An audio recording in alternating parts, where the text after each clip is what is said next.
Muy bien, nosotros somos Jorge Luis Leal y Mariana Michel y nosotros vamos a presentar el significado de morfología y cómo ha progresado a través del tiempo.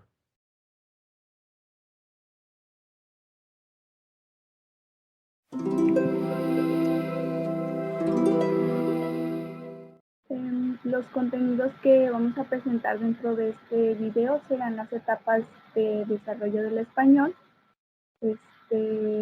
a través de la historia, la definición de morfología de manera práctica y teórica y los procesos de formación de palabras.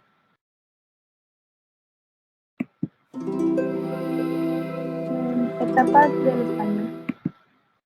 Primero, pues iniciamos observando sobre el proto-indoeuropeo o el indoeuropeo, que fue el lenguaje que fue dividiéndose conforme pasaron los años alrededor antes del 4000 antes de Cristo. Y este idioma fue haciendo diferentes lenguas diferentes alrededor de Euroasia, predominantemente también alrededor de Mesopotamia y parte de, pues, prácticamente toda Europa occidental. La primera era la germánica, la segunda era la eslava, la otra era celta y la otra itálica. Hablando del latín culto, se sabe que este fue el primer vestigio que se tiene para el idioma español, pero primero hubieron estas primeras lenguas dispersas fronterizas que estaban también entre ellos el ibérico, que era uno de los grupos predominantes que se encontraban en España antes de que llegaran los romanos, pero después Roma invadió estos pueblos que circundaban en la región española y también en Francia, como a los galeses que se encontraban en Francia y ciertas regiones del Reino Unido. Esto pasó desde el 2000 a.C. hasta aproximadamente el 218 a.C., que fue el año en que los romanos conquistaron y nombraron Hispania, o sea, le llamaron Hispania a España. Y después del 218 a.C. al 410 después de Cristo, se latinizó prácticamente el lenguaje y la lengua oficial era el latín después de la llegada, después de que después hubo llegada de los visigodos y los ostrogodos, que fueron los que ocupaban el territorio, pero la lengua oficial del territorio ya era latín. Así que después los godos hicieron préstamos y adopción de esta lengua del latín, porque había más términos y realmente estos grupos no estaban acostumbrados a mantener una estructura escrita, sino que sus tradiciones eran más orales. Entonces se acostumbraron al latín y después modificaron el latín con rasgos del ibérico, por ejemplo, del idioma de los ibéricos, para poder crear el latín vulgar del 476 después de Cristo al 711 después de Cristo, que fue cuando llegaron los primeros árabes a conquistar y fue cuando terminó siendo casi ocupada completamente por los árabes, y el último rey visigodo, que era el rey Rodrigo, terminó su reinado en alrededor de ese año. Como se ve en un romance de la pérdida de Hispania del rey Rodrigo, prácticamente menciona esa parte de la historia donde hay un cambio cultural muy radical, y entonces aquí se ve cómo se transiciona del latín culto al latín vulgar y se vuelve más cotidiano.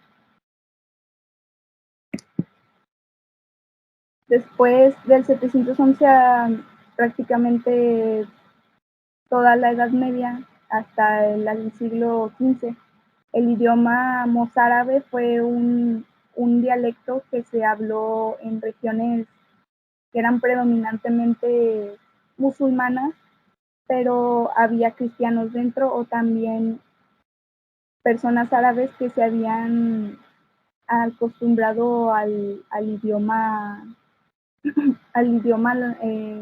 de los íberos, español que conocemos ahora como castellano, durante el periodo de los reyes Fernando de Aragón y Isabel de Castilla. Precisamente por eso se llama castellano, porque provenía del reino de Castilla. Del 1492 después de Cristo a 1521 fue cuando se llegó a América, y el último año, en 1521, fue la conquista específica de Tenochtitlan, que fue el término de conquista del territorio que ahora es México. Y de ahí en adelante se fueron haciendo intercambios lingüísticos con los indigenismos, incluso también después hasta el siglo XVII, alrededor de 1660, que fue donde había más predominancia de los esclavos africanos, que también proporcionaron diferentes términos al español mexicano.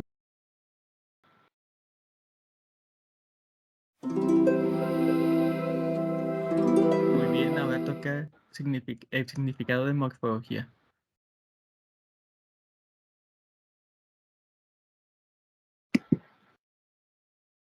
¿Qué significa la morfología precisamente?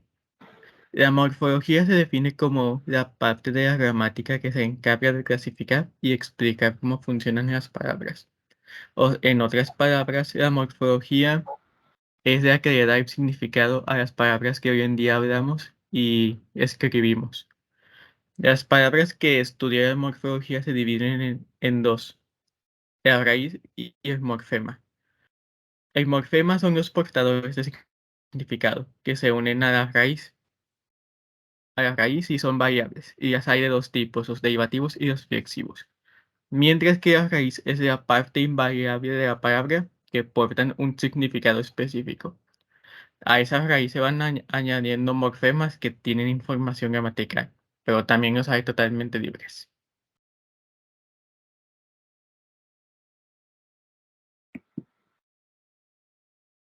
Después de esto, vamos a ver los procesos de formación de palabras. Uno de ellos es flexión.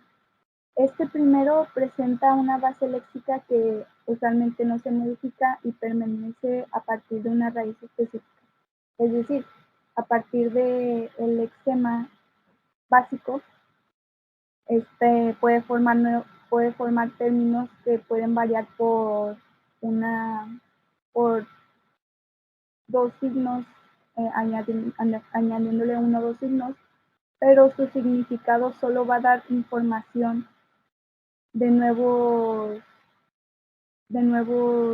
individuos de los que se esté hablando. Por ejemplo, puede hablar de singular o plural, o puede dar información sobre el género o el tamaño, como se ve en las imágenes que se ven aquí. Y no proporciona términos que tengan un nuevo significado, sino que significa lo mismo.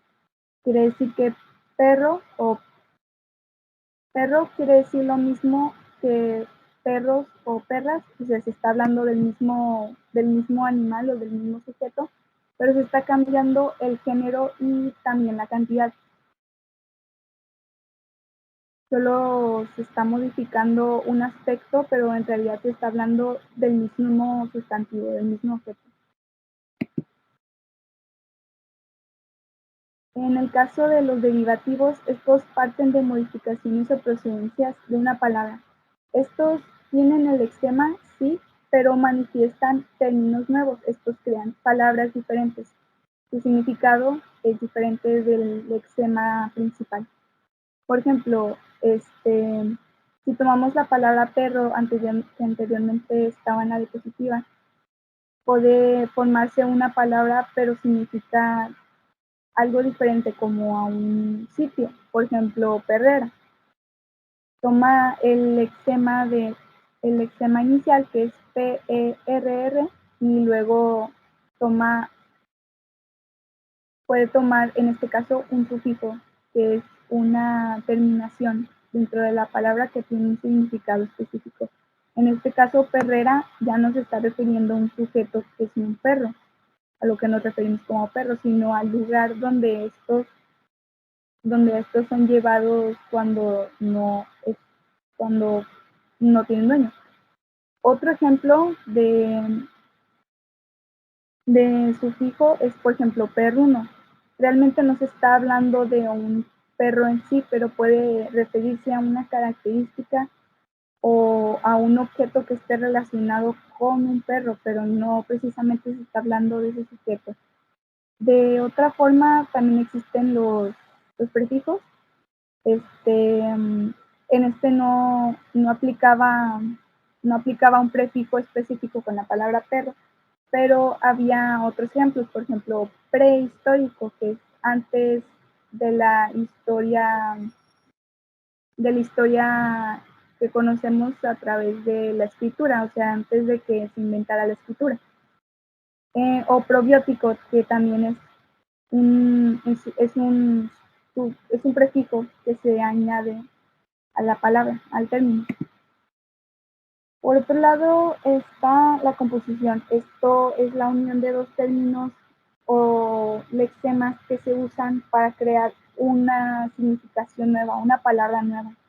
Pero es imposible de mantener separadas. Siempre se tienen que poner en una misma palabra para que tengan un significado específico.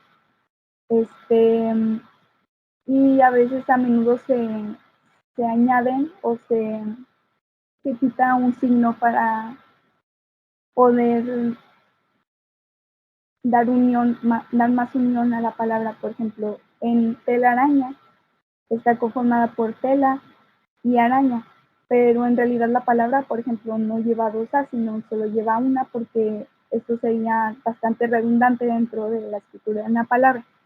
Paraguas tiene el mismo caso, es para aguas, o sea, detener el agua, pero tiene el mismo signo, entonces uno se anula para poder juntar la palabra de mejor manera. Portaaviones, esa también es otro caso, pero por ejemplo relata o sacapuntas también podrían ser lo opuesto, sino que esto tiene que tener la palabra completa para que puedan unirse y tener una significación completa y que no se confunda o que no se quede incompleto el término.